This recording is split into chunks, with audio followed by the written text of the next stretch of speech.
This one is so this is the most it's very interesting where you're going to be angry when you finish. I'm going to be so mad. I'm going to be so fucking mad, dude. But I really want to watch it. I really, really, really want to watch it. Okay. Already be aware of who 2-year-old Kaylee Anthony was. The majority will know that she sadly passed away at some point between 1 p.m. and 8 p.m. on June 16, 2008. Her death is undoubtedly the most heartbreaking part of this story, and we only need a single word to epitomize her short life: tragic.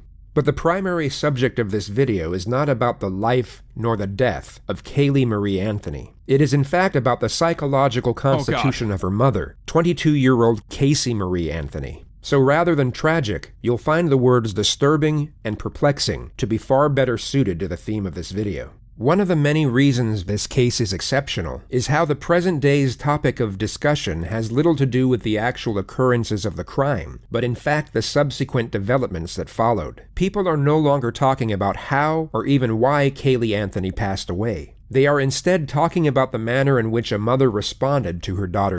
Okay, this is like an actual demon, like on Earth, okay? This is the biggest fucking demon on Earth. I have to pee really bad. Is there TOS in this?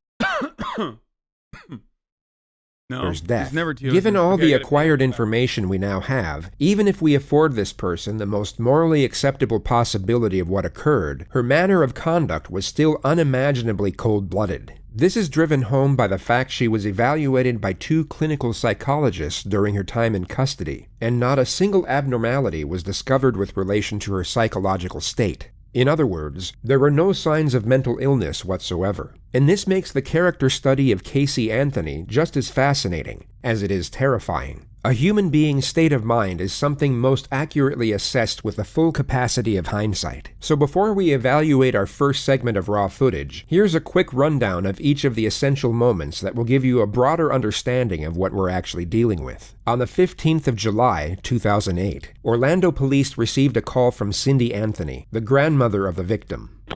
911, what's your emergency? I called a little bit ago, the deputy sheriff. I found out my granddaughter has been taken. She has been missing for a month. We're talking about a 3-year-old little girl.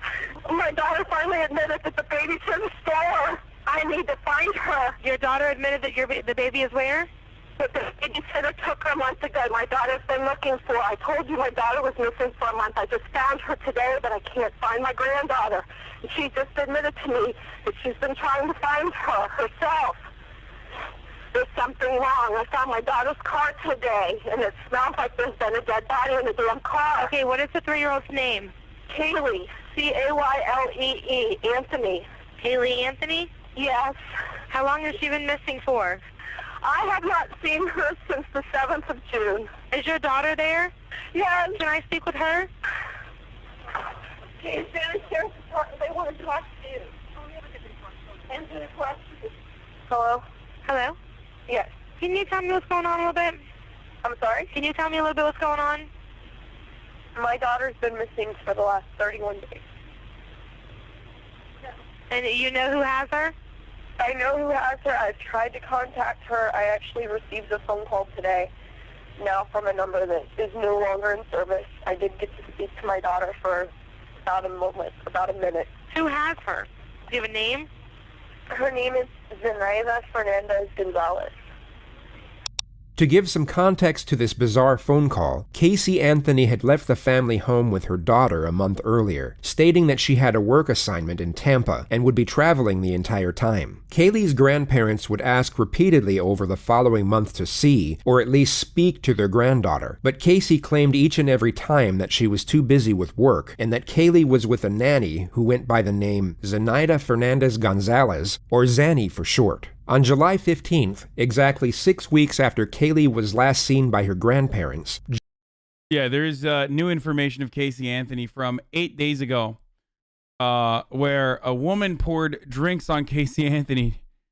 Oh, it's just spoilers. Never mind. George Anthony received a phone call that the family car was at the impound lot. This immediately For those of you alerted who don't know, I'm suspicion, not gonna as it spoil was it. the same car Casey had supposedly been traveling with for work. Suspicion turned into panic once they picked up the vehicle, and George already ran discovered the a ad. I strong already ran odor the ad. emanating from the trunk, one that he recognized from his years as a police officer, and found comparable to that of human decomposition. Through contacting one of Casey's friends, her parents managed to track her down at her boyfriend's house in Orlando, where they were found smoking marijuana and watching TV. When inquired over the whereabouts of her daughter, Casey stated that she had been kidnapped 31 days before by the supposed babysitter. It was at that moment Cindy Anthony called 911.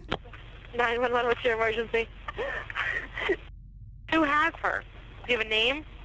Her name is Zenaida Fernandez Gonzalez. Who is that? Babysitter? She's been my nanny for about a year and a half, almost 2 years. Why are you calling now? Why didn't you call 31 days ago? I've been looking for her and have gone through other resources to try to find her, which was stupid. Thank you, sorting algorithms for the 25 give this Officers are subs. here. The officers are there? Yes.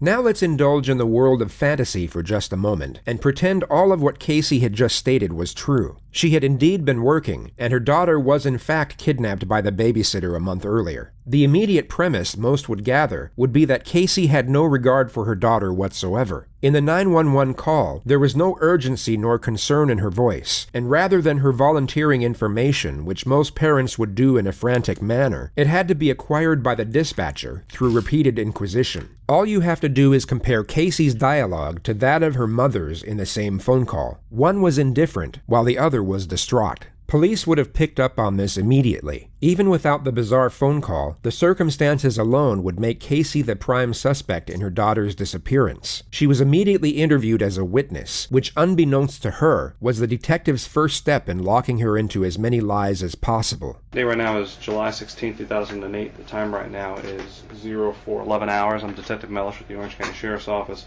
I am with Casey Anthony, is that correct? Yes. Casey, you understand this is being recorded? Yes. You have any objection to that? No. All right. Casey, I got called here in reference to a missing child. You took Casey to a babysitter's house. Yes. And who was this babysitter? Her name is Zenaida Fernandez Gonzalez. Okay. How long had you known Zenaida? Almost 4 years. It'll be 4 years Christmas this year. And where did you meet her? Who did you meet her through? A mutual friend, his name is Jeffrey Michael Hopkins. I met him at Nickelodeon at Universal, and I met her through him. She was his son's nanny at the time. Does Jeffrey still work at Universal? No, he does not. How long has it been since he left? About 9-10 months, give or take. He moved up to North Carolina for a short time and moved down to Jacksonville within the last 3 months. How would you characterize your relationship with Miss Anthony? More or less acquaintances, Weren't very good friends? not very good friends. Did you ever work at Universal Studios? I did. When did you work at Universal Studios? Approximately 2002. How long did you work there for? 1 year. Did you ever work there at the same time that Casey Anthony worked there? I don't think so. You don't recall ever seeing her there? Never. Did you ever introduce Casey Anthony to a woman by the name of Zenaida Gonzalez? I did not. Did you ever use Zenaida Gonzalez as a nanny? No, sir. Do you have any children? No, sir.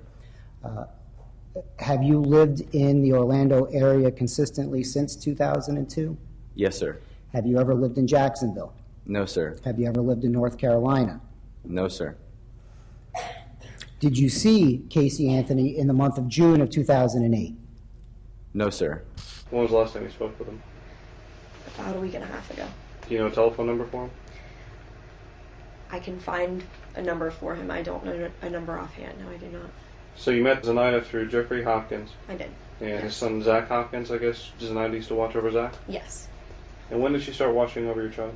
It's been within the last year and a half, 2 years that she started watching Kaylee. How would you normally drop off, or how would you normally do the exchange with your child and Zenaida? Would you drop the child off? Would she meet you somewhere? I would usually drop her off. For a few months, we would go over to Jeff's house. He lived over in Avalon Park And you would go to Jeff's house, why? to drop off Kaylee.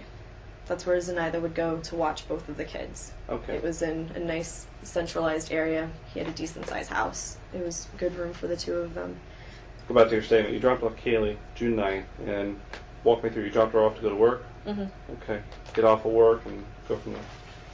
I got off of work, left Universal, driving back to pick up Kaylee like a normal day, and I show up to the apartment, knock on the door, nobody answers. So I call Zenaida's cell phone, and it's out of service. I didn't really want to come home. I wasn't sure what I'd say about not knowing where Kaylee was. Still hoping that I would get a call or, you know, find out that Kaylee was coming back so then I could go get her. And I ended up going to my boyfriend Anthony's house, today. who lives in Sutton Place. Did you talk to Anthony about what happened with Kaylee? No, I did not. Have you talked to anyone about Kaylee, about your incident with Kaylee? Or the fact that she's missing? A couple people, a couple mutual friends. Who did you talk to about it? I talked to Jeffrey Hopkins. Mm-hmm. I talked to Juliette Lewis. She's one of my coworkers at Universal. She works. You still work at Universal? Yes. What do you do at Universal? I'm an event coordinator. Okay. What is Juliet? What position is she? Where she works? She's also an event coordinator. We work in the same department. Juliette Lewis doesn't exist. Casey had briefly worked at Universal, but hadn't been employed there for over 2 years prior to this interview. And she wasn't an event coordinator. She stood behind a kiosk and sold photos of people after they had been on the Incredible Hulk Bro, she literally lied about everything, dude. ride. You have a number for Juliet? Offhand, I can't think of one. Is she in your SIM card? No, she's not. Some of the more recent numbers, her number just changed because she just moved back up north. She, within the last 2 months, has finished moving up to New York. She's subleasing her apartment. So Juliet doesn't work at Universal anymore? No, she does not. What's the reason, I asked you this before and I'll ask you just for the record, what's the reason you didn't call... Like pathological lies, like nonstop, endless sequence of lies, just in fucking rapid fire. You know, some people, like I went to college, we had a dude like this in our friend group who would just literally, he could not help himself. Like at first we were like, wow, what a fucking cool guy. He's done so much cool shit. And then we started realizing like, oh my God, this motherfucker, like these are verifiable things, like easily verifiable things that are just like clearly false, right? And well, Misgift does this, yeah, but Misgift does it as a joke and as a meme. Like, no, I'm talking about like the one guy in the group who just like literally can't help himself and like lies, like lies to make himself seem cool because like, you know, for as long as he can, so that, you know, he can get an edge, I guess, in the relationship with their friends. They one up Omar. No, literally. And he always, wait, is that like a known thing? Is that like a known meta? Because we used to play a game. We used to play a game amongst ourselves in our friend group where we literally, he was a serial one-upper and a liar. So we would text each other in the group of friends, which is really fucked up now that I think about it, but also like, fuck him. He was just a liar, so he couldn't stop himself. So in order to fucking, you know, entertain ourselves with this, once we figured out like he's lying about everything, we would literally just start making up stories. Like, we would make up a story like, yeah, man, one time, like, I had a fucking dirt biking accident. Like, it was crazy. And then he would be like, oh yeah? Well, I had a dirt biking accident that was even crazier where like I had to be helicoptered out. Like he would literally fucking like he couldn't help himself. So we would text each other to just like literally rapid fire, just like make stories up just to see if he'll like try to one up one another. And there are people like this. They just can't help themselves. They're usually very insecure, but also like Casey Anthony is kind of like that where she's just a pathological liar who literally cannot stop herself. Call the police before. I think part of me was naive enough to think that I could handle this myself, which obviously I couldn't. And I was scared that something would happen to her if I did notify the authorities or got the media involved. Just the fear of the unknown, fear of the potential of Kaylee getting hurt, of not seeing my daughter again. I asked you this at the onset and asked you before we went on tape, and I'll ask you again just to make sure we're clear. Is there anything about this story that you're telling me that's untrue? Everything. Or is there anything that you want to change Literally or divert everything. from what you've already told me? No, sir. Did you cause any injury to your child, Kaylee? No, sir. Did you hurt Kaylee or leave her somewhere and you're worried that if we find that out that people are going to look at you a wrong way? No, sir. And you're telling me that Zenaida took your child without your permission and hasn't returned her? The last person that I've seen with my daughter, yes. Is she Puerto Rican? Is she Dominican? Is she white? She's mixed. She's black and Puerto Rican. Is there any underlying cause to why Zenaida would have taken your child? Nothing that... Did she ever make any statements to you about... Only how much she loves Kaylee and how great of a kid she is. And when you talked to Jeffrey afterwards, I'm assuming that Jeffrey's child is still with him? His child is still with him. You said Zenaida had family up in New England, up in New York or Yes, something? she has family down south. Her mother and her sister. Her brother's in New York. She's originally from New York. Pretty much grew up there, moved down here, went to the University of Florida. Zenaida, the nanny, doesn't exist. Casey never had a babysitter. Being the retrospective viewer, we have the benefit of knowing these are outright fabrications, and these meticulous details are a textbook sign of a pathological liar. She speaks eloquently and naturally as if her dialogue is a reflex response to the questions she's being asked, when in reality, each of these minor details are calculated and deliberately placed for the purpose of deception, and the nonchalant, easygoing tone she employs is used to camouflage anxiety. Casey has not only become accustomed to manipulation, she has become extremely skilled in how to use it effectively. It takes us to the concept of nurture and how it most likely had a significant impact on her current circumstances. If we go through what we know about Casey's domestic history, there are numerous occasions where she had gotten away with things that most would not, simply due to the fact that she was able to continuously lie without conscience. A prime example could be when she was 18 years old and stopped attending class midway through her senior year. She literally skipped the entire second half of her final year to go hang out with her older boyfriend. Her parents became suspicious on several occasions, yet each and every time, Casey had some whimsical excuse to which she was given the benefit of the doubt. Then just days before graduation, her parents were informed by the school of her truancy, and that she would not be graduating. When confronted, Casey's excuse was that her timetable was mixed up by the school, causing her to miss classes through no fault of her own. This is obviously a completely baffling excuse that no sane person would ever believe. Yet whether it be through denial or an overprotective nature, Casey's parents not only took her at her word, but even shielded her from the consequences of her actions. They lied to all their family friends that she graduated with honors, and even threw her an extravagant graduation party the day after. This is affluenza, motherfucker. That's what this is. Bro, Florida parents, like, you know, just straight up, like, upper middle class rich white parents babying the shit out of their fucking child, dude. Literally. Like, also, I mean, we say like she's, you know, psychotic or whatever, but, and she still very well could be, even though there were, I think there was analysis to see if, whether she was, and no.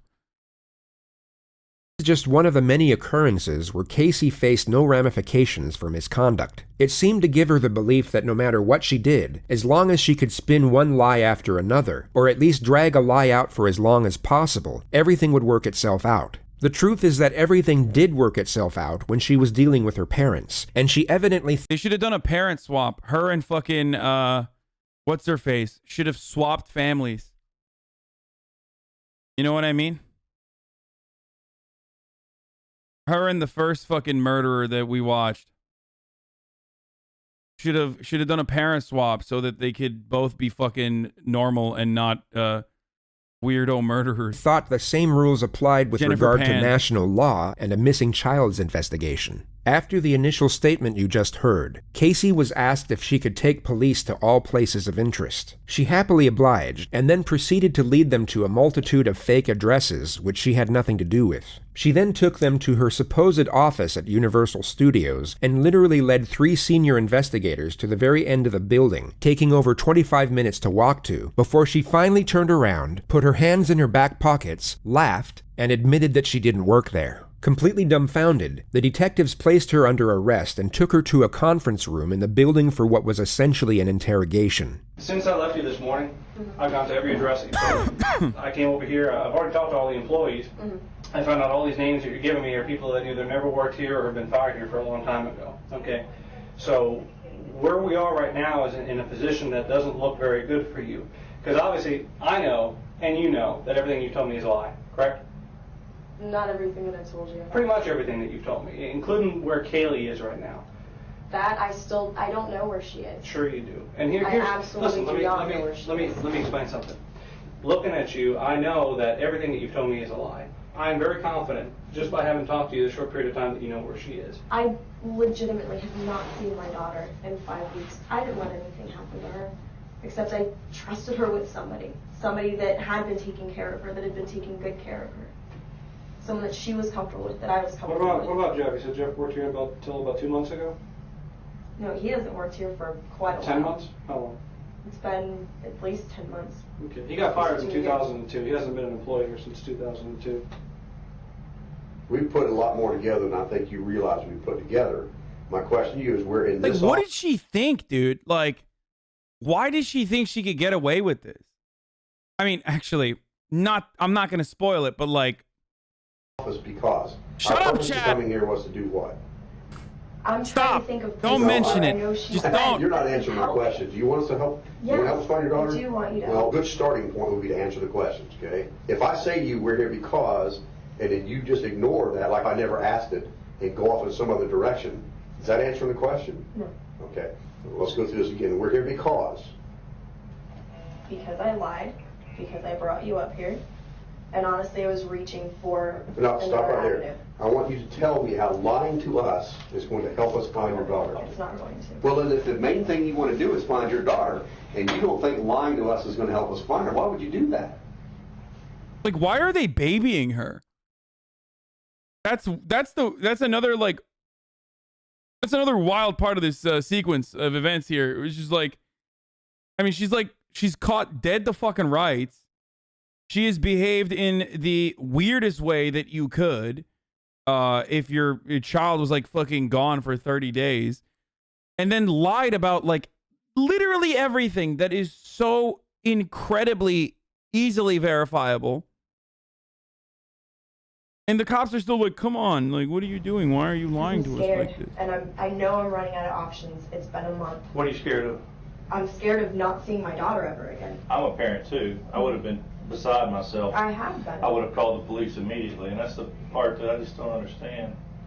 Well, I didn't know we've got so what many to do. resources out there that we could help on day one. You didn't know what to do. I didn't know what to do. At that point, I'm thinking, okay, they haven't been gone that long. Maybe I can find them. Maybe I can track them down. We're not stupid, okay? And what you're doing right now is you're treating us like we're stupid. Everything that's coming out of your mouth is a lie. Everything. Either you gave Kaylee to someone and you don't want anyone to find out because you think you're a bad mom, or something happened to Kaylee and Kaylee's buried somewhere or in a trash can somewhere, and you had something to do with it. Either way, right now, it's not a very pretty picture to be painting. You're painting yourself as a very bad person.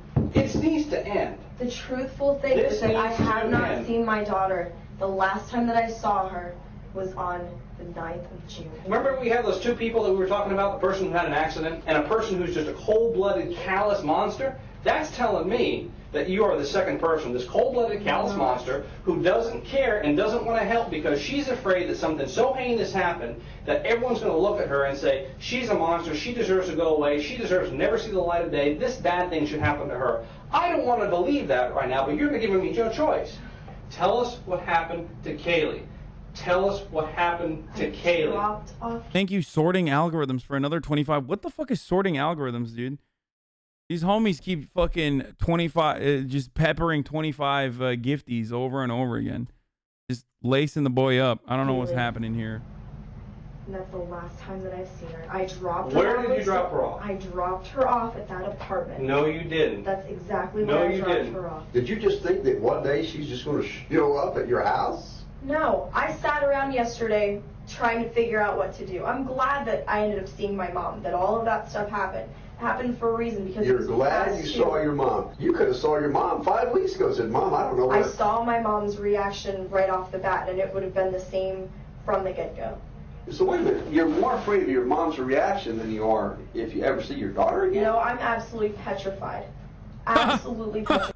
I'm so petrified right now. Just thinking about it, it's blowing my mind. I know my mom will never forgive me. I'm never going to forgive myself.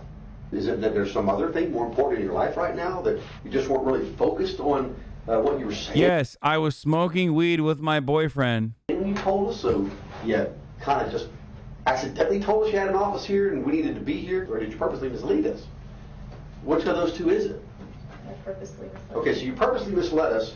This was all an attempt to help find your daughter, right? That makes sense to you, correct? In a backwards sort of way, yes. In a backwards sort I'm of way. coming back to places that are familiar to me, that I know are familiar to her. Familiar situations that maybe just maybe would help. She's almost 3. She's almost 3. What, do you think she's going to take a cab here? I mean, I know how do you think she's going to get here? Because she's with someone else. She's with someone else who's hid her from you for 5 weeks. Yes. Why would a person who has hid your daughter from you for 5 weeks, okay, bring her to the building that you used to work at? I don't know what else to do anymore. If I knew where she was, if something would have happened, I would have admitted that a long time ago. Do you believe thinking up more lies to tell us will help us? No. She's with someone that I absolutely do not trust, and that I'm absolutely scared that you don't trust yet was babysitting your daughter for a year. I don't trust her now because of what happened. Who did you call first? Who did you go to for help first to help try to find her? No one. Oh, no one. Okay. All right. Okay. Come on, dude. Well, I'm glad we got that straightened out. Casey was then taken to the county jail, where she in the evening hours was able to make a phone call, and just happened to see her mother on the local news moments before speaking to her. I feel like Florida cops fucked this one up too. They just boofed it. They just keep fucking missing, dude. They keep swinging and missing. Casey? Mom. Hey, sweetie. Oh, I just saw your nice little cameo on TV. Which one? What do you mean, which one? Which one? I did 4 different ones, and I don't know. I haven't seen them all. I've only seen 1 or 2 so far. You don't know what my involvement is and stuff? Casey. Mom. What? No. I don't know what your involvement is, sweetheart. You're not telling me where she's at. Because I don't f***ing know where she's at. Are you kidding me? Casey, don't waste your call to No. scream and holler at me. Waste my call sitting in the jail? Whose fault is you sitting in the jail? You're blaming me that you're sitting in the jail? Not Blame my yourself fault. for telling lies. You mean it's not your fault? What do you mean it's not your fault, sweetheart? If you'd have told them the truth and not lied about everything, they wouldn't... Do me a favor, just tell me what Tony's number is. I don't want to talk to you right now. I don't have his number. We'll get it from Lee because I know Lee's at the house. Get Tony's number for me. Hey, Hey, can you give me Tony's number? I can do that. I don't know what real good it's going to do you at this point. Well, I'd like to talk to him anyway. Okay. Because I called to talk to my mother, and it's f***ing waste.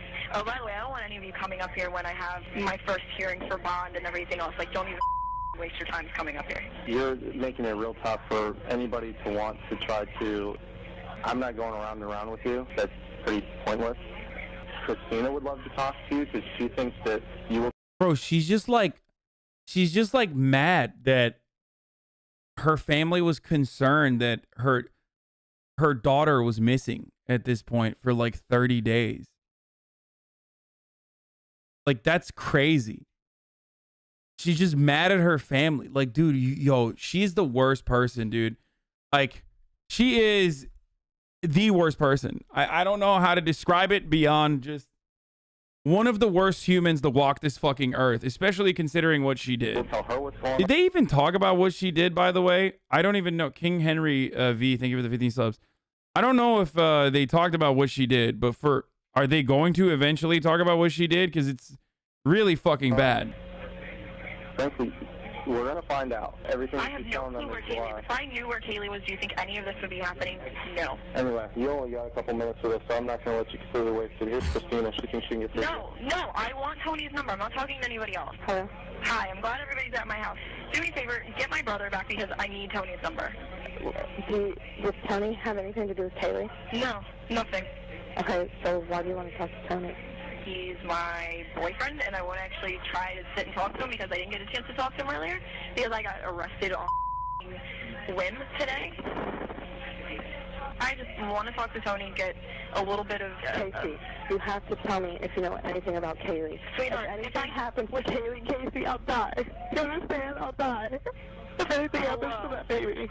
Oh my God. Calling you guys? A waste. Huge waste. Casey appeared in the court the next morning and was initially denied bail by the judge. He cited his reason as her undeniable disregard for the welfare of her own child. She was kept in protective custody, and it would be 9 days until she received her first visit from her parents.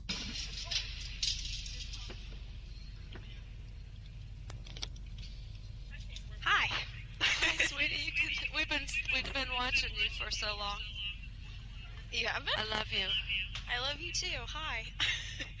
We've been seeing you sitting down. We forgive anything that you've said. Oh, or done. Hold on. Can we turn the volume down? Yeah, you can probably hear it. My head's gonna explode. What's that T-shirt? I didn't get a chance to ask him, other things Kaylee's besides. picture's on the back. Is it?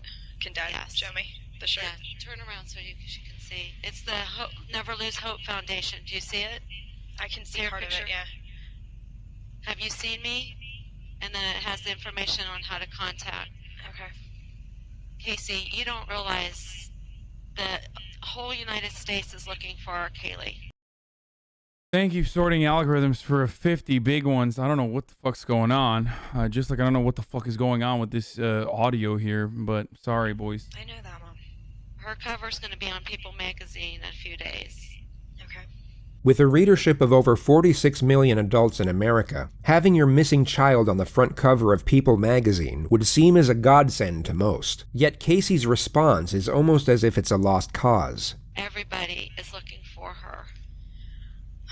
Good. Everybody is looking for her. Why do people keep saying, like, merge sort, counting sort, let's go? Like, I don't know what you guys are saying. I don't know what a sorting algorithm is. Please stop being weird, chat. You fucking Are we STEM going to be able lords. to find her, do you think? I hope we can, Mom. Now, I didn't get a chance to ask Lee. Can you look up a little bit more? Raise your eyes up a little bit. There you go. So now, look straight up so I can look into your eyes, darling. Thank you. I need to do that. It's okay to cry, Casey. It's all right, love. We've all been crying.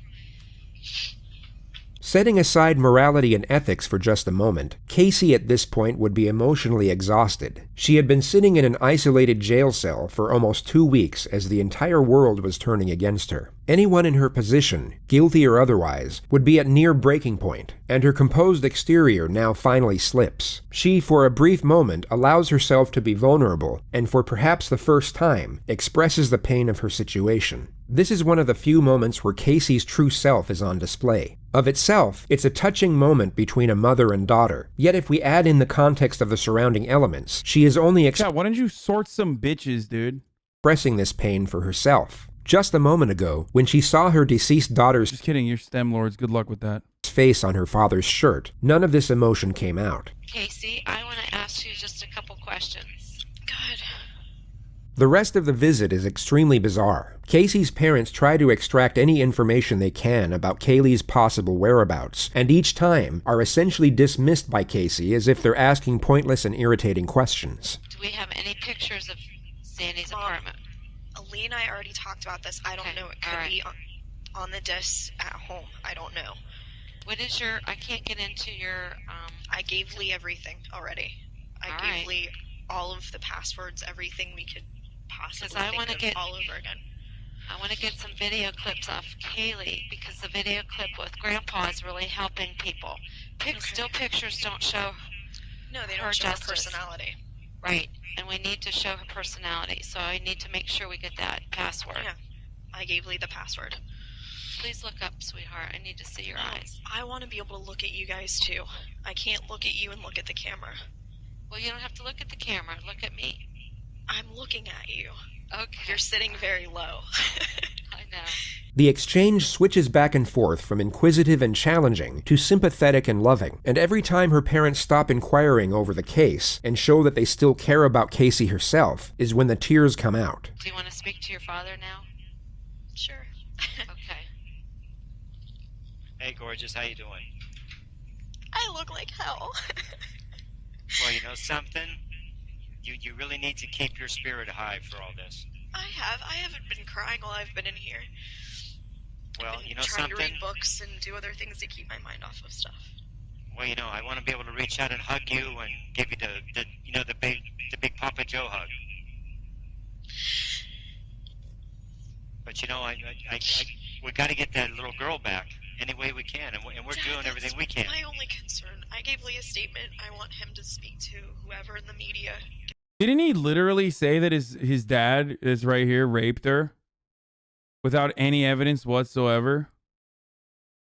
By the way, for the record, like, her part of her defense was that, like, am I spoiling? Is that a part of the fucking, I don't know. Okay, sorry. Okay. He's gonna give them an exact quote. Every time Casey's parents mention that people are willing to help with a search, Casey dismisses their credibility and even attacks some of their characters while she's at it. Dude, I don't know what kind of storytelling these guys are fucking engaging in, okay? They haven't told any of the gruesome details of the fucking murder. They haven't told any, like, they're just, like, hyper-focusing on some of the weirdest parts about this situation. Tara from Michigan. You mean Mark's psycho ex-wife, Tara? Yes. Listen. People like Tara, people like Jesse who are maybe trying to help, even Christina, God bless her, don't know what the hell they're talking about. I want you to know, I want to take your pain away from you. So, you know, you can tell me anything. I know that, Dad. I miss you, sweetie. I know that. I miss you too. I wish I could have been a better dad and better grandpa, you know? You've been a great dad and you've been the best grandfather. Don't for a second think otherwise. Well, you know, you and Mom have been the best grandparents. Kaylee's been so lucky. Kaylee is so lucky to have both of you. I can't even put into words how glad I am that she's had both of you. And that she still has both of you. You know, it goes without saying, you know, Past tense, boys. Self-report. our house is empty without both of you there. It's empty. That's a slip-up. All the little things we took for granted, we miss them so much. That's exactly how I feel. All your little things and all her little things, it hurts. You sussy little baka. Mom and I are just going through the motions, you know? I ate coleslaw today. Tell them I ate coleslaw. Well, you're probably eating a lot of things you never used to eat before because when you're hungry, you'll eat. I hated bologna. I've been eating bologna and cheese on occasion. Grits. I don't do grits at all. It's terrible. Well, you know what? You're going to eat what's in front of you. We get another glimpse at Casey's skill in fabricating information and her ability to intertwine specific details to afford her lies some credibility. These minor intricacies are what would make her extremely convincing if we didn't happen to know otherwise. They never searched by her full name. They searched by Zenaida Fernandez or Zenaida Gonzalez, never by her full name. And it's Z-E-N. Z-E-N-A-I-D-A. I don't think she has a middle name. There was never a middle name on anything that I remember seeing. And I know she went by both last names. She always has. Since she was younger, since her mom remarried. So Flores Gonzalez, and you don't know what her stepdad's... Fernandez Gonzalez.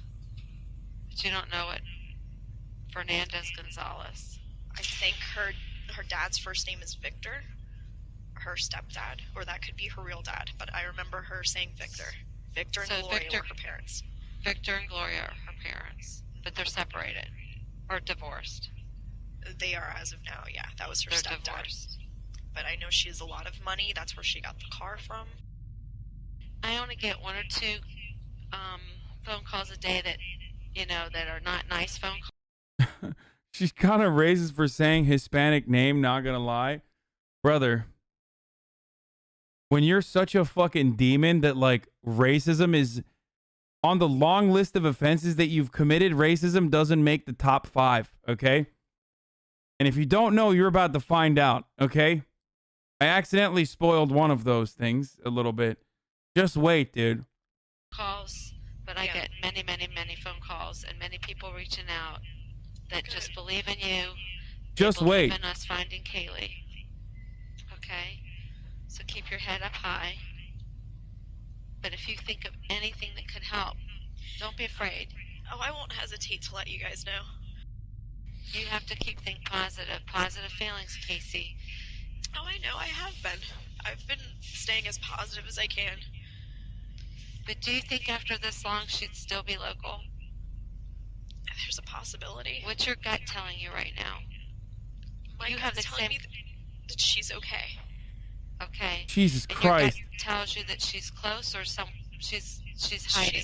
She's not far. I know in my heart she's not far. I can feel it. This was perhaps the first time Casey told the truth when speaking of her daughter's whereabouts, as she indeed wasn't that far away. Her attorney, Jose Baez, eventually managed to get her bail, and Casey was fitted with an electronic monitoring device and released on August 21st. She had spent just over 1 month in custody. 2 months later, police were granted permission to arrest Casey on the charge of first-degree murder. She was taken in for interrogation, but immediately requested her right to counsel. She was kept in the interview room while awaiting her attorney, and the released footage of that period is so bizarre to the point where it's almost comical. The detectives give off a passive, yet glaringly obvious vibe that lets Casey know exactly what they think, being that she is guilty of her daughter's probable death and a fundamentally terrible human being on every imaginable level. Casey's response to this is to essentially ignore it and act as if the discourse between them and the situation itself is an everyday occurrence, one that perhaps doesn't concern the disappearance of her daughter, for which she is being charged for. You'll notice that she effortlessly maintains the same confident and talkative disposition that she had in her previous interviews with police. It's almost surreal to watch given the circumstance, and the visual. Jose Baez, Casey Anthony's lawyer, by the way, was also, drum roll please, because like, you want to know what kind of a fucking demon that this dude is? Motherfucking Harvey Weinstein's lawyer, actually. That's not a spoiler. That's not in the, I don't think it's in the fucking clip. Oh yeah. Oh yeah. These guys, I feel like that dude at that point is like getting off on being like an evil person. There's no shot. Like, isn't that their job? Yeah, but like, don't you feel like you get one of these and then like you move on to like defend fucking innocent people? You know what I'm saying? Like, why is it that some lawyers, like, there are some attorneys out there, okay, that just exclusively are going after like the big ticket, like very clearly evil motherfuckers, just so they can get notoriety, so they can work with people like Weinstein and charge a fucking pretty penny at that as well. Like, and then they write books and get book deals and fucking crush it that way. And that's just how it works. Like, they do this on purpose, though. Element adds an entire new level to the absurdity.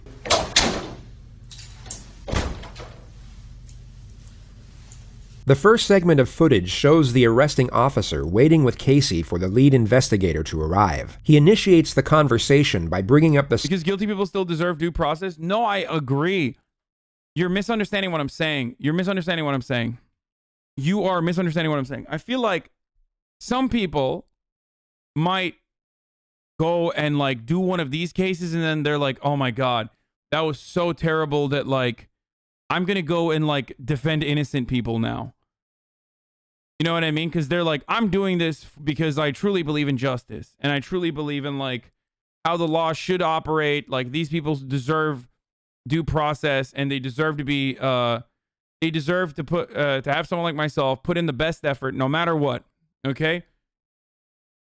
Whereas I feel like there are some lawyers, like Dershowitz is another one of those guys, where they just like go after the worst fucking cases on purpose, specifically so that they can have like deep pocketed villains come and hire them, like Harvey Weinstein.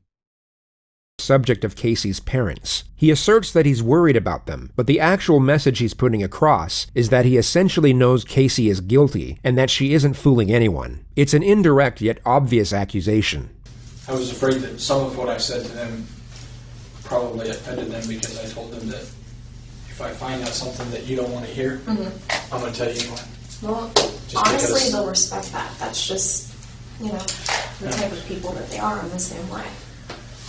I know they are.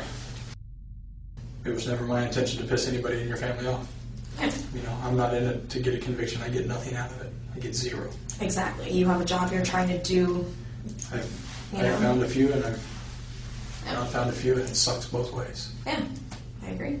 So it is what it is. Where I get sideways with people. She continuously provides these sharp interjections to appear as though she's following what the detectives are saying. People will often do this to express concurrence and understanding. It essentially lets the other person know that you understand them, either intellectually or emotionally, that a point they made makes sense to you, or that you get why they feel a certain way about something. The only problem here is that Casey's verbal reciprocation at times makes no sense whatsoever. What's fascinating is that this would go unnoticed in an everyday setting. When recorded on film, however, and able to be studied and scrutinized, it becomes far more distinctive. Where I get sideways with people tends to be when attorneys get involved. I've heard most people say that. They don't like attorneys very much. I have many family members that are. By the way, there was a discord between a PI and the attorney representing Casey Anthony, and there was reports that suggested that she fucked her attorney. Attorneys, I have no problems with attorneys. What I have problems with are, at some point, we have to set aside the rules, and we have to find kids. And you know what? So be it. That's why I told you in the car. You know, if you tell me anything now, I'll get up and say, yep, I heard it, and she'd already invoked it. We can't use any of it. That's just the way it is. That's all that matters to me. Yeah. The detective here has essentially just asked Casey for the information he knows she has about her missing child. Rather than retaliate and refute the blatant accusation, Casey continues with her sharp responses of accordance, as if to say she agrees, and knows exactly where the detective is coming from. Yet although she apparently agrees, she offers no information or follow-up dialogue thereafter. It's so incredibly awkward, yet equally intriguing to watch. And, you know, when we did another case that I was involved in, you know, they lost a confession. And I sat there and I looked right at the guys that we worked with. I said, that's not what's who important. cares? I have to say something here. This is one of those instances where there are more people crying about Coomers than actual Coomers.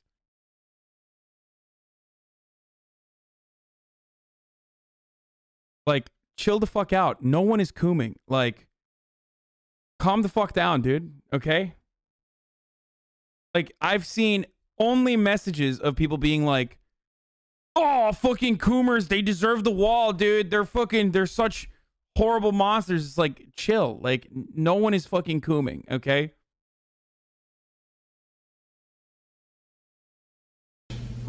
We found her. We found her, and he's going to get what is coming to him. That's not my job.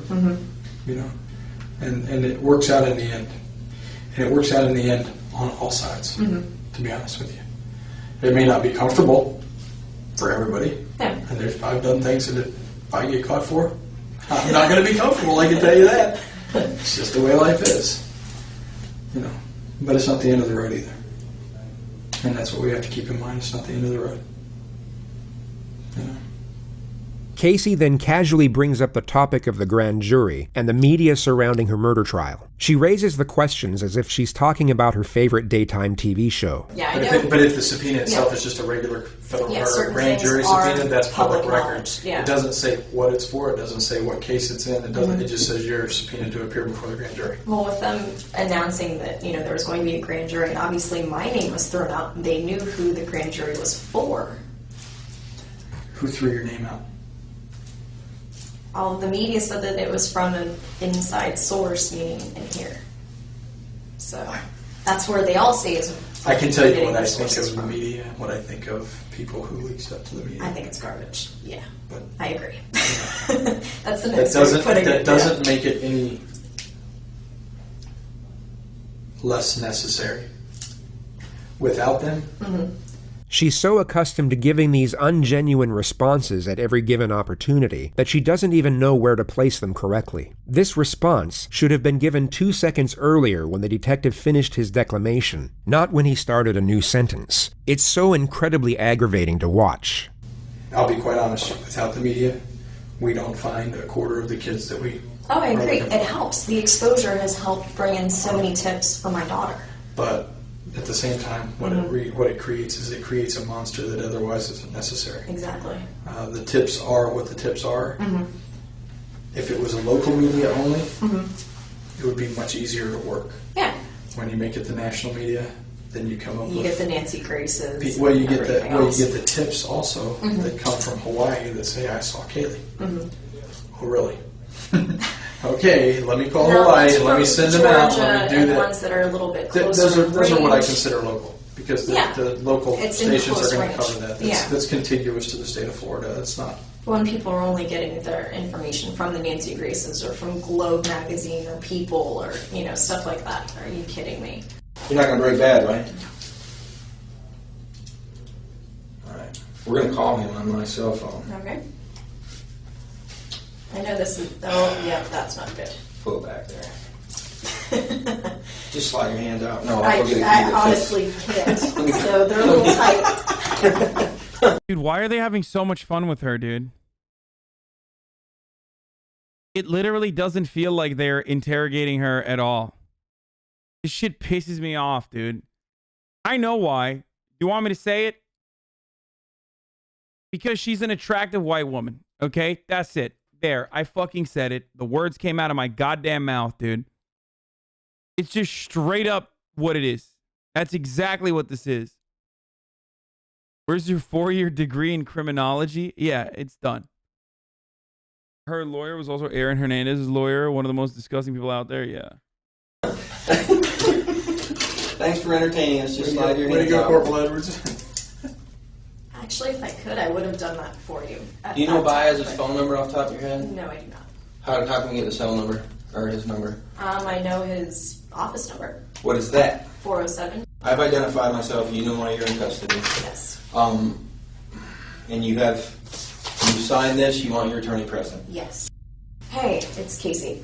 I'm with Corporal Edwards. I know the last name. Sorry. I'm at the Sheriff's Department. If you'd like to come down and meet with us, thank you.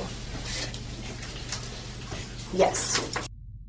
And to answer your other question, from that picture, I cut my hair. It was really short even last year. I just started growing it back out this year, so just about that. Okay. It's been a long day. It has been. How was my dad this morning? He had a hard time. Yeah. Honestly. I only saw from the media and got a chance to hear him talking to my mom. I spoke to him last night and this morning for just a quick second before he left, so. Yeah, I talked to him this morning for a little bit. He was with Mark, and he was really struggling. I mean, I can imagine he was having a hard time. He was being called in to essentially provide testimony to indict you, to at least, and he was really struggling with that. Yeah. And I felt bad for him, I'll be honest with you. I truly did. Well, I even told him last night. I know he was subpoenaed and under the law. Guys, you keep coming up with excuses. I don't know if because you're simping or not paying attention. Like, some of the people in the chat are like, "Oh, it's because they don't want her to call a lawyer." Like, they were hanging out with her after she called a lawyer. Okay, like, you just stop. Like, to answer. There's no interrogation after that point. Like, they have to wait for the fucking lawyer. Imagine you were Casey, They don't even have to but wait in the void room of with any her. wrongdoing whatsoever. Your daughter was kidnapped 5 weeks ago, and now a detective who thinks you're the culprit is relaying the agonizing moments of your father providing information for your arrest. No matter how stoic or self-controlled your nature, you would most likely be in tears or completely enraged at the overwhelming unjustness of the situation. You anxious about today at all? I have been. I mean, this is something, honestly, we've been preparing for from the beginning just because of words that were directly spoken from Yuri Melich and also from Sergeant Allen. They were saying that this is what they were planning on doing from the very beginning, from that first day. So they wrote me off within the first couple hours. That was the only time they ever made any effort to try to talk to me one-on-one. And no, it was kind of difficult. That was kind of difficult considering. Well, considering, obviously, in light of everything that's going on and the fact that you've been arrested for other things, makes it a little more difficult to sit down and even talk to you. Mm-hmm. It's not that we haven't wanted to. Yeah. But I do have counsel, and that's something that, my attorney's always been a phone call away. Has your attorney ever told you that we would like to speak to you? And we had agreed, him and I together, that we would all sit down together, him and I, and you guys, and, we entertain whatever questions you have. And there is no possible way that a defense attorney would actually sit down and, as Casey states, entertain any question the police have for them. Yet if we weren't paying close attention, we would take her at her word due to the eloquence of her dialogue and not realize everything she's saying is complete nonsense. I actually thought that we made it pretty clear that, we wanted to talk to you. I mean, obviously, we can't come to you and ask you. Yeah, but, understandably. I thought that you were aware that if you wanted to talk to anybody, that all you got to do was simply ask. Yeah, well, I know it goes both ways on that, and I guess it would have needed to come from me. I should have been the one to, I guess, come forward with it. But, we did open up that door to law enforcement before, when Sergeant Allen was making a big deal saying, well, we want to talk to her. When can we talk to her? And he's saying, well, the door's open. I don't believe he ever told us the door's open. What's fascinating is how instinctive and confident her assertions are. In any other circumstance, or even without the knowledge we have now, you would have no reason not to believe everything she's saying. I've heard the words come out of his mouth, even myself, directed to other people that maybe didn't either relay the message or took it a different way, so I don't know. I think Chad, this is not an interrogation, this is their defense attorney. Lack of communication has put people in... Isn't it? Actually, wait. How the fuck did they film this? Isn't this attorney-client privilege? Oh, it's the lead investigator. Oh, okay. Okay. My bad. I was like, what the fuck? There's no shot that they would show this. He does look like him, though. I'm sorry. I went up to pee. I went out to pee when this started, okay? I was fucking peeing, and I didn't realize what was going on. Opposite corners when everybody has the same goal, is to find Kaylee. We all still feel, I as a mom, I know in my gut, there's the feeling as a parent, you know certain things about your child, you can feel that connection. And I still have that feeling, that presence. I know that she's alive. Whether you have a bucket load of evidence downstairs that contradicts that and says otherwise, or all you have is speculation, or nothing at all. I mean, we have more than speculation. As every tip and every lead followed up directly. on. Yeah. That we have more than speculation. We have a lot, or else we wouldn't be to this point. Mm-hmm. A lot. This was essentially a direct confrontation. The detective has just told Casey they have sufficient evidence to prove her guilt. Casey doesn't refute or even respond to the accusation. She instead falls back to her ridiculous dialogue once again, hoping the confidence in her voice will mask the absurdity of what she's actually saying. Well, I said the same thing to them, that, they said that we're at the end of a hallway, and I'm thinking we're at the end of a hallway and there's two doors. Which door are we going to go through? Or I guess this is, we're at this point, and we are at this point. The final step is which door is walked through. We are well beyond where we were before. Mm-hmm. I mean, those issues are gone, okay? And when you refer to we're at the end of the hallway, I think you are well aware of what hallway we're talking about. Do you understand that? She's a compulsive liar, doesn't make her a murderer. Some of you just want to get fucking banned today, I think. Here, take a day off. Think about it. I guess you can specify that at this point, for what your perspective is on that. You have a second? Absolutely. Can we come right back? Yeah, that's fine. You plan on running off? I'm not going anywhere. So I gotta stretch out a little bit. I'm not as young as I used to be. It's unfortunate that right when the pressure was starting to build, the second detective interrupts the exchange and they both leave the room soon after. Casey waits alone for roughly 40 minutes before her attorney shows up. He's going to ask you a question. You don't say anything else other than the answer. Okay?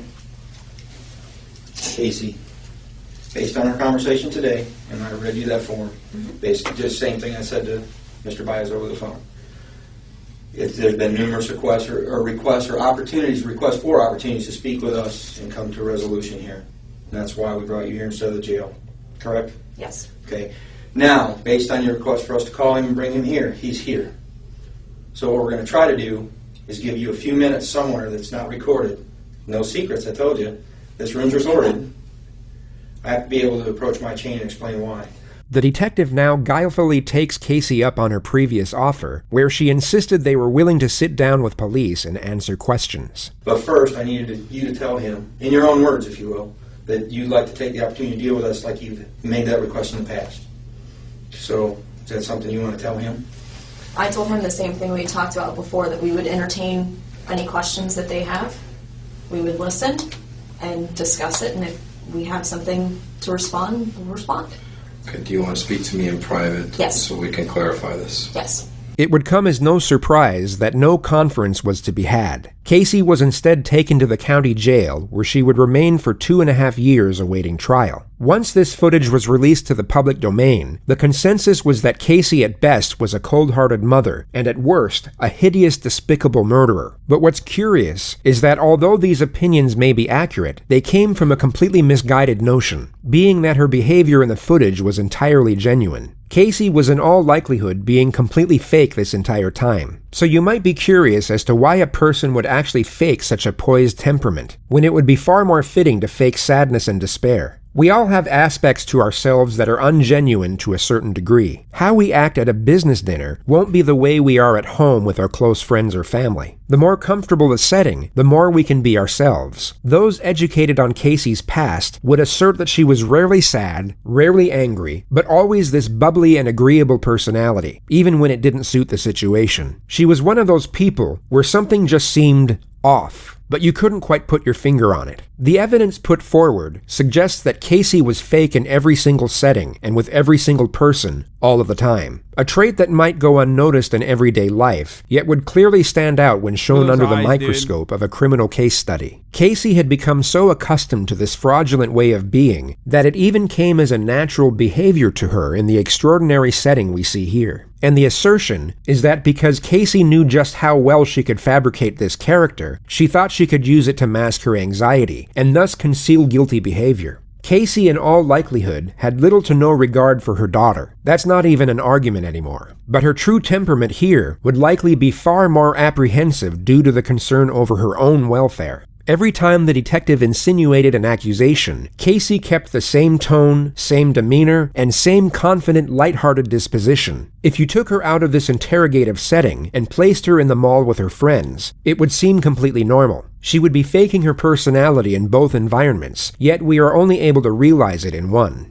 This type of mindset is linked to sociopathy. Whatever the situation or circumstance, they need to have an advantage over you. So how do they do this? They lie, and also calculate how they are going to feel and react to a certain situation before it occurs. The entirety of her focus was on making herself look good rather than being worried about the actual quality of her character. Casey, in a nutshell, was an inauthentic person, long before she ever gave birth to her ill-fated daughter. And her skill at deception alongside her manufactured personality is arguably the most terrifying part of this entire case. On December 11th, 2008, just under 5 months since she was reported missing, Kaylee's skeletal remains were discovered in a swamp less than a mile away from the Anthony household. She was wrapped in a Winnie the Pooh blanket and then placed in a canvas laundry bag. Duct tape was discovered around the nose and mouth area of the skull, and her death was ruled a homicide. Prosecutors in the case then announced they would be seeking the death penalty. There were a multitude of discoveries made in the lead-up to the trial, and many believed it to be an open and shut case due to the damnatory nature of the evidence. On the last day Kaylee was seen alive by anyone other than her mother, and the day many believed she was murdered, Casey Anthony made the following internet searches.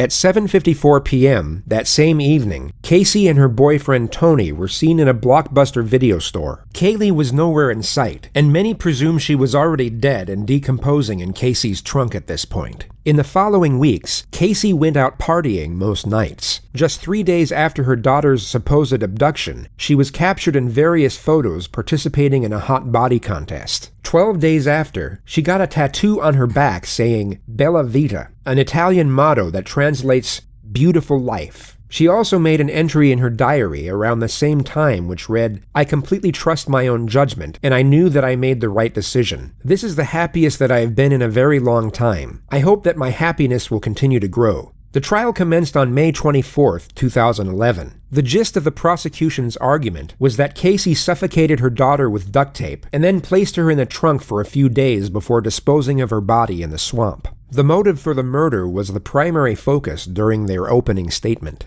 This isn't just a case about Casey Marie Anthony. It's a story about Kaylee Anthony as well. Kaylee Anthony was born on August 9th of 2005. It was a Tuesday. And Kaylee lived nearly every day of her life on a quiet residential street in Orlando called Hope Spring Drive. Casey Anthony, Kaylee's mother, appeared to all outward observers to be what her parents thought she was. A loving mother working hard to provide support for her daughter. But as the evidence in this case and the investigation into the background of Casey Anthony will show, that was an illusion.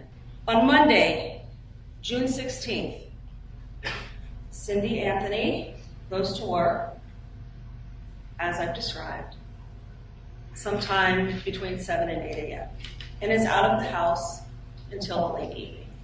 George Anthony specifically recalls that at 12:50 p.m.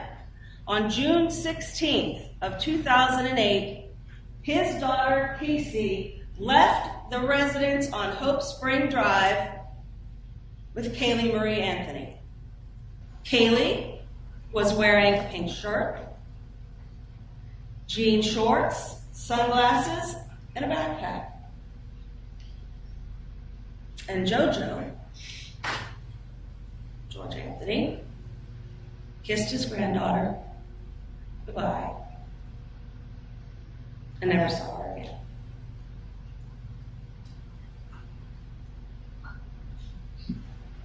In fact, no one but Casey Anthony ever saw Kaylee Marie Anthony alive again.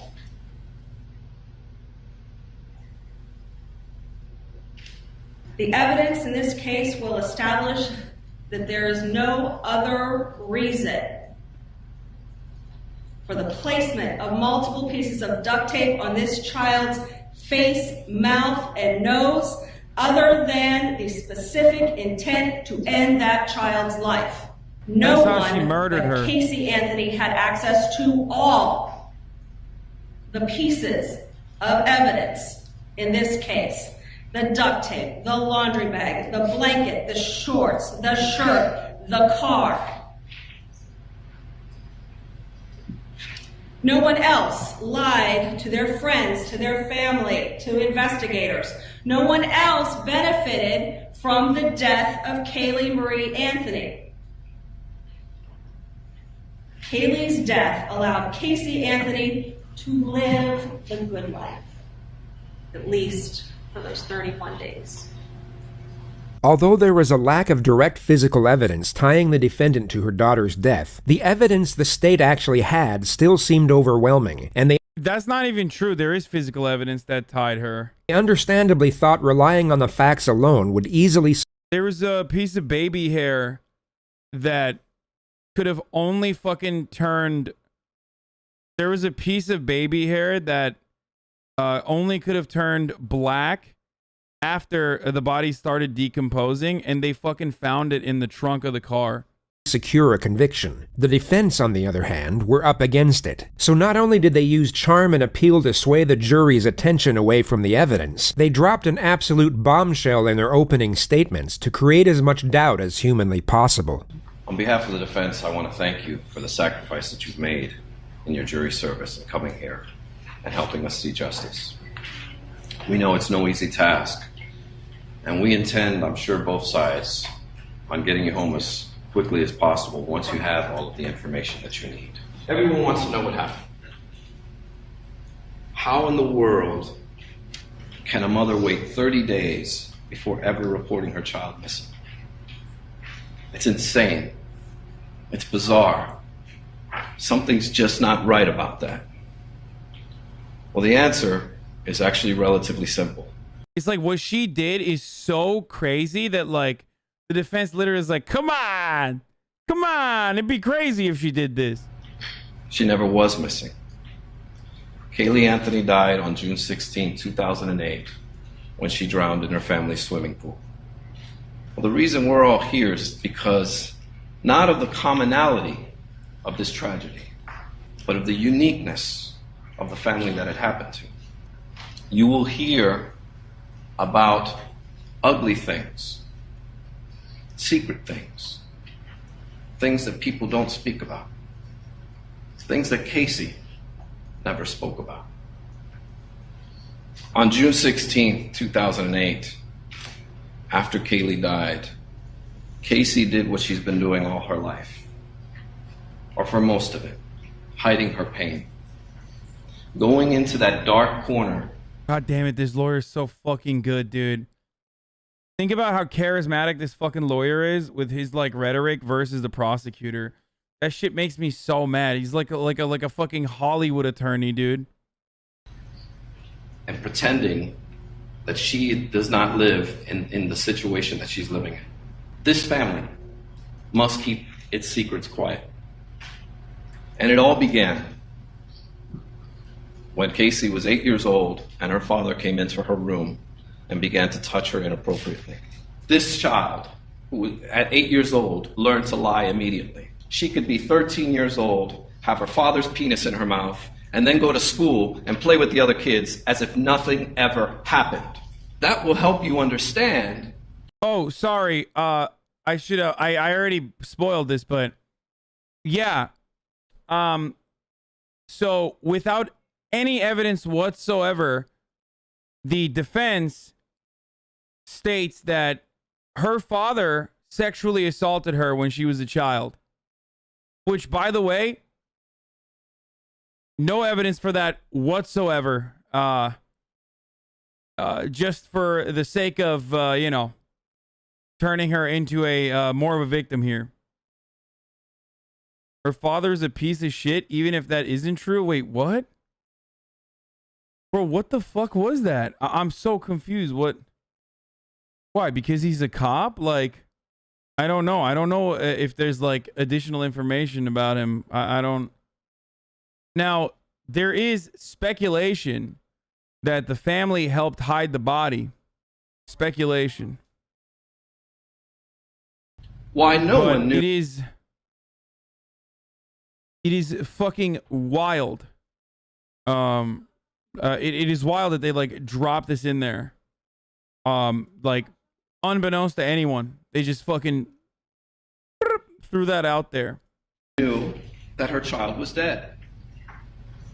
The trial would go on to last 6 weeks, with the prosecution exposing the truly dark and deceptive nature of Casey's character. While the state relied on fact, the defense clung on to theory, and proposed every conspiracy under the sun in the hope they would create enough skepticism and confusion. One of the more noted details of the trial was the courtroom presence of Jose Baez. He had an exceptional ability of narrative control and storytelling, and his capacity to create a connection with the jury seemed far more adequate than that of the state. This was recognized and mentioned multiple times in the media, yet the overwhelming majority of those following the case were almost certain that it wouldn't be enough to save the defendant. Closing arguments were put forward on Sunday, the 3rd of July. When you have a child, that child becomes your life. This case is about the clash between that responsibility and the expectations that go with it, and the life that Casey Anthony wanted to have. Casey meets Tony. Tony has this life. He's free. He's a club promoter. He's out there at night with the loud music and dancing, and it's a great, free life. So she has a choice.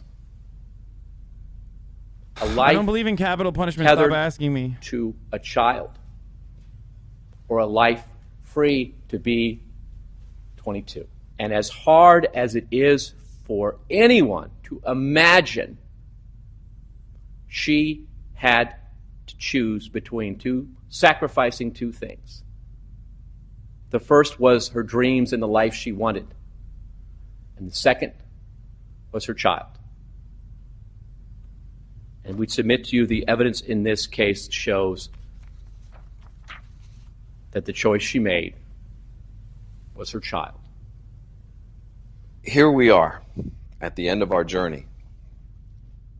And I have to tell you that I probably think you have more questions than you have answers. And if you recall at opening statements, the final thing that I told you, at the end of the day, when everything is said and done, the one question will never be answered. The key question in this case will never be answered. It can never be proven. And that is, how did Kaylee die? I'm going to start with my biggest fear. I'm going to tell you right up front what I fear may happen in this case. And I want to talk to you about it and explain. He's going to say reasonable doubt. And there's also additional, like, people speculate that maybe the jury didn't understand what reasonable doubt actually was or some shit like that. I mean, I don't know. I feel that way. This case deals with so much emotion. I know that there were times where every single person in here felt something deep down inside. Your rules of deliberation, what the law is that this case must not be decided for or against anyone because you feel sorry for anyone or are angry at anyone.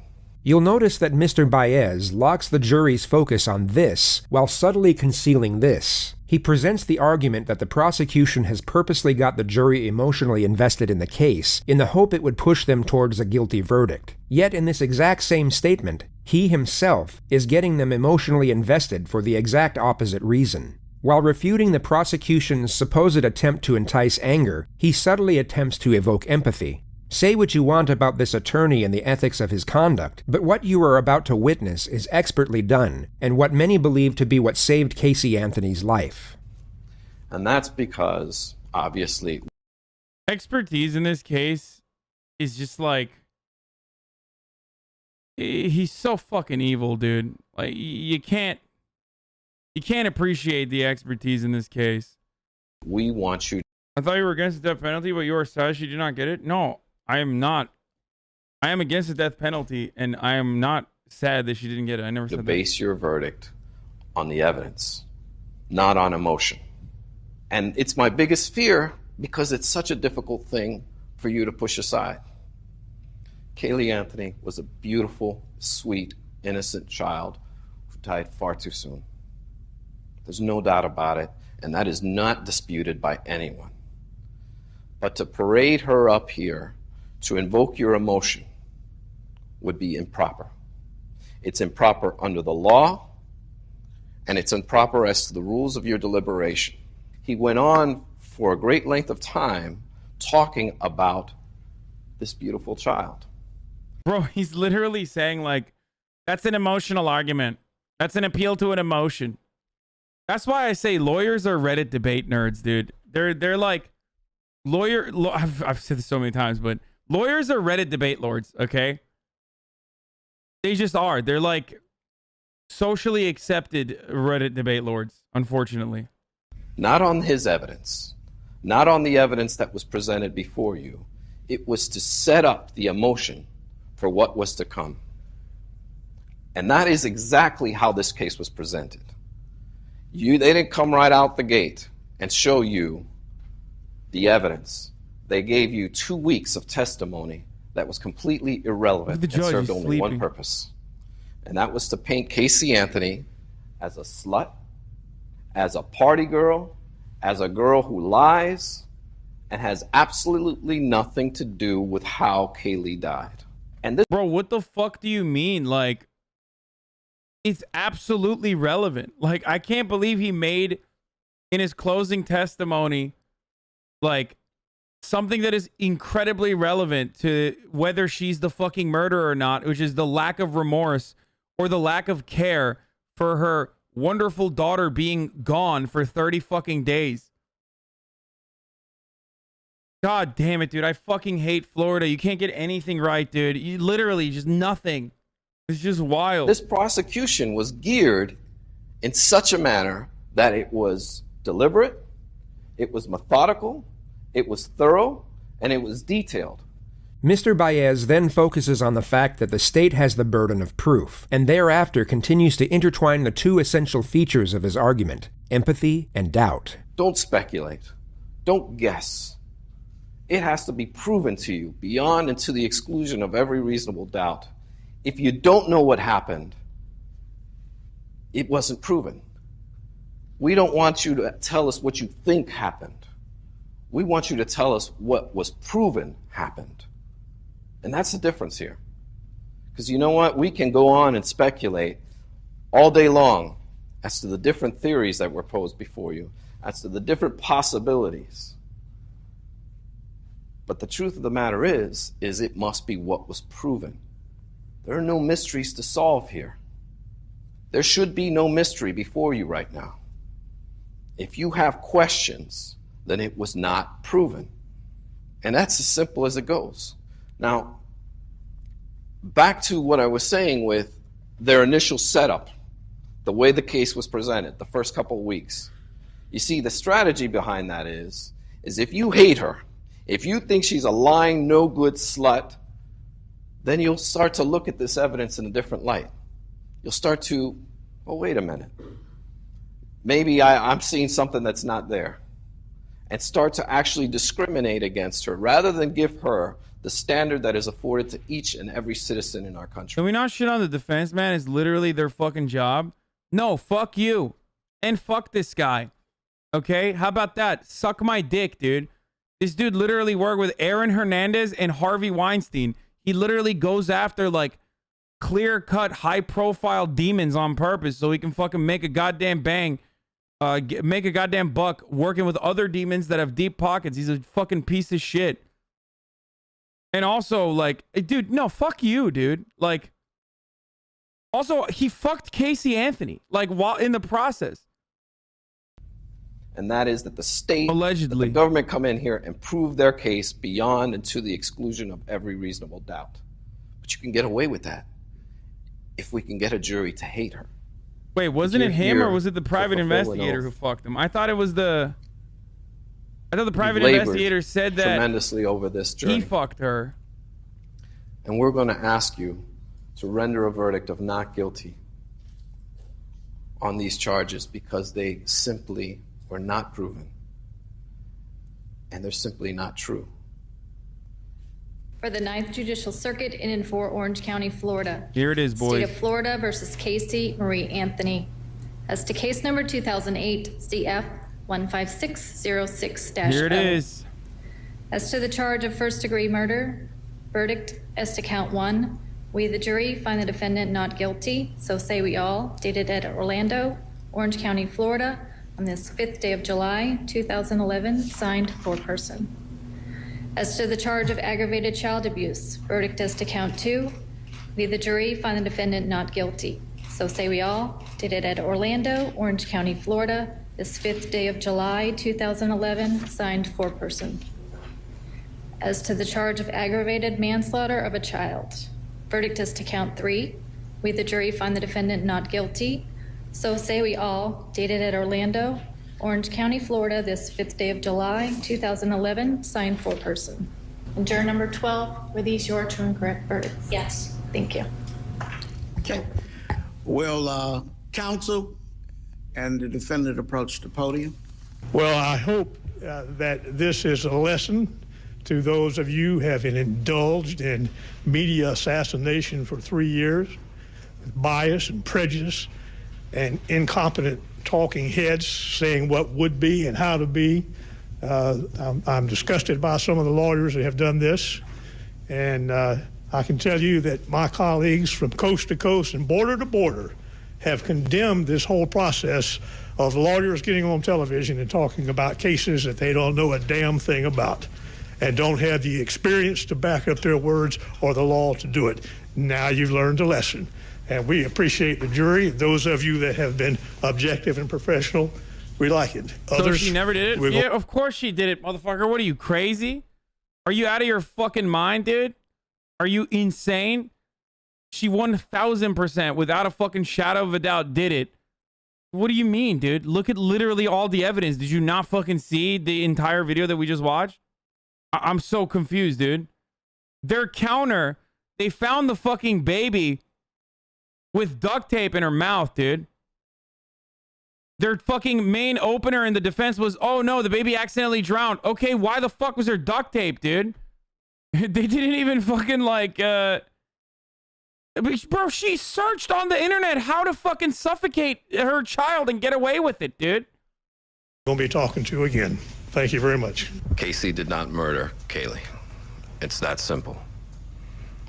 And today, our system of justice has not dishonored her memory by...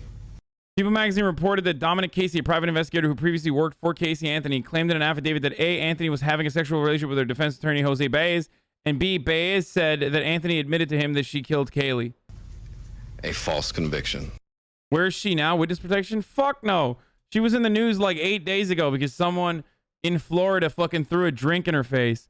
She also, in the beginning of this year, wanted to open a private investigation company in Florida. Apparently the fucking, what do you call it? The fucking company was created to absolve innocent women that have been falsely accused. She's literally my neighbor. Oh God, I'm sorry to hear that, man. The business Case Research and Consulting Services was registered on December 14th and became active at the beginning of 2021. The address listed on the LLC registration document is the home address of Florida private investigator Patrick McKenna, who was the lead private investigator for Anthony's defense team in the 2011 trial. They lived together, dude. They lived together. According to a previous report from Associated Press in 2017, Casey Anthony lives with the fucking private investigator. This is why I say, like, bro, this is why I say wall off Florida. Just wall it off, dude. Yeah, she's a lawyer. Yeah, she's disturbed, but she may be a very disturbed young woman, but she ain't no murderer, McKenna said. She loved that baby. I think the jury saw that this kid didn't commit first degree murder. Cop propaganda right here? What do you mean cop propaganda? I mean, we showed this already. Yeah, her search history on the day of was shock girl costumes, suffocation, foolproof suffocation. Car smells like a dead body, misleading cops, lies about everything, didn't report a missing report child, doesn't show any emotion, Google searches. It's like dead to rights, motherfucker. Dead to fucking rights. Shock girl costume, like she wanted to work as a shot girl at a bar. Cops never found out until after trial because of shoddy police work. Not damning evidence. It's all narrative evidence. Dude, what do you mean it's all fucking narrative evidence? What do you want? Like, what more do you need in that situation, dude? Like a video of her literally suffocating her child? Even then, you're going to be like, I don't know. It's not enough evidence, dude. She literally lied about... Bro, this is the Donald Trump defense. When you lie about things so much that, like, when you're gish galloping and lying about things so much that, like, it's hard to fucking comprehend. Like, it's hard to, like, figure out what to defend. She literally made up people that does not exist. You guys remember that, right? Like, when she was called in the questioning, she made up people that do not exist, including this fucking supposed babysitter. Like, what are you talking about?